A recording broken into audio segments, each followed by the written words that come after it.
આપણે ગયા હતા કપાસિયા સોંપવા કોરામાં, પણ વરસાદ આવી ગયો, ઝાપટું આવી ગયું અત્યારમાં.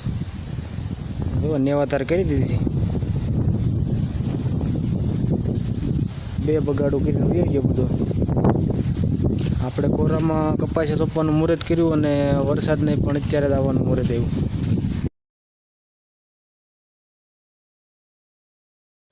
તો વાગી ગયા છે 10 ને 10 અને તો રામ રામ સીતારામ, જય માતાજી બધાને.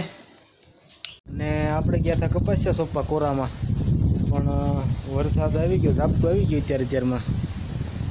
જો નેવાતાર કરી દીધી, 2 બગાડું કરીને વહી ગયો બધું. આપણે કોરામાં કપાસિયા સોંપવાનું મુહૂર્ત કર્યું અને વરસાદ નહીં, પણ અત્યારે જ આવવાનું મુહૂર્ત આવ્યું. આ ઢેફાવાળું છે એમાં આપણે સોંપવાના હતા કોરામાં, પણ વરસાદ આવી ગયો. આ બધું 2 બગાડું કરીને વહી ગયો અત્યારમાં. અને 4 એકર ઉઘાડ છે આજ. પવન સાથે ઝાપટું આવ્યું અને ઘડીકમાં વહી ગયું, કાંઈ નો વાવણી કરી કે નહીં કાંઈ. કપાસિયા પાણી લગભગ અડ્યું તો નથી, ટેપાવાળું છે એટલે કપાસિયા પાણી વાટે. તો જો આપણે આ શેઠેલી શરૂ કર્યું રસ્તાની સોંપીને, આપણે આ સાહોથી સોંપી દીધું છે.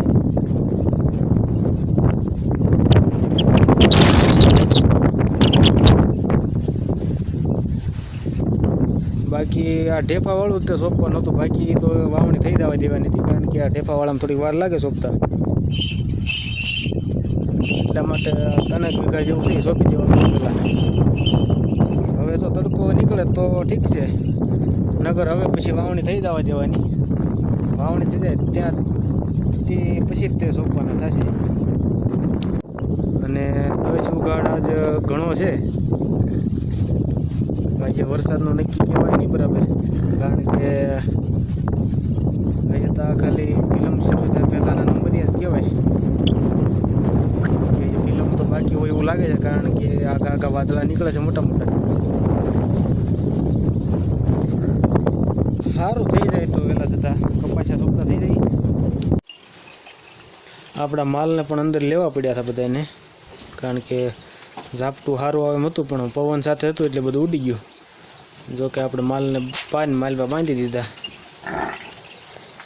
ગઈ રાતે પવન હતો ગજબ, અને આપણે આ તો ઢાળિયું છે બનાવેલું, હાથે બનાવેલું છે વળિયું માથે, વળિયું અને આ થાંભલા આપણે હાથે ખોડીને બનાવેલું છે, એટલે પતરા કે ઉડે નહીં એ માટે જો આપણે એક દોરડું બાંધવું પડ્યું હતું આજે વસોવસ.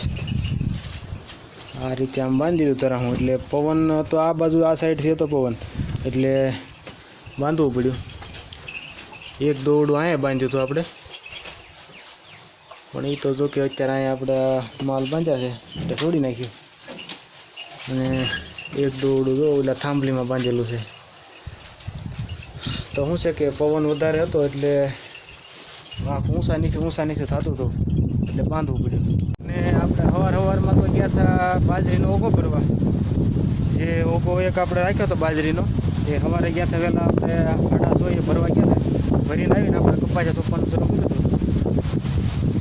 અને ગઈ રાતે પવન ખૂબ હતો એટલે જો આપણે છોટા હાથીને અહીંયા સાઈડમાં લગાવી દીધું છે, કારણ કે જેના લીમડા હેઠે આપણે મૂકતા ત્યાં મકાનના નળિયા કદાચ ઉડીને આવે એમ હતું, એટલે આપણે એને અહીંયા અલગ આગું મૂકી દીધું, કારણ કે જો નળિયું બળિયું પડે તો કાચબાચ ફૂટી જાય, એ માટે બારોબાર આની પર અલગ મૂકી દીધું. આપણે રોંડા પાણી કરીને નવરા થઈ ગયા છીએ. બધા માલને નીણ પૂળો કરવાનો રહેશે, એને પણ સાલો રોંઢો કરાવી લઈ. તો ચાલો બધા માલને નીણે નાખી દઈએ. તો વાગી ગયા છે 5 અને જો બા મસ્ત સલાખા બનાવે છે બેઠા બેઠા. અને આપણા માં પણ અહીં બેઠા છે. કેમ માં હારું? પૂછતું નથી પણ હવે નો હુજે ને ઉંમર પ્રમાણે. અત્યારે આપણે જો માલ 12 બાંધવાના રહેશે, કારણ કે માલપા નીણ નીરીથી નીણ તો ખાઈ ગયા છે. પવન બહાર હતો એટલે બહાર તો ઉડાડી દે પછી નીણ, એટલે માલપા નીણ ખવડાવીને હવે પછી આપણે બહાર બાંધવાના થાય. તો જો નીણ ખાઈને ઊભા છે બધા માલ, ને પવન સવારનો યથાવત છે. આમનામ પવન હશે ચારે ઓર.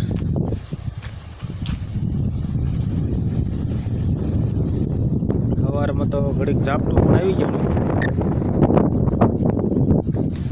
તો ચાલો માલને પાઈને બધાને બહાર બાંધી દઈએ.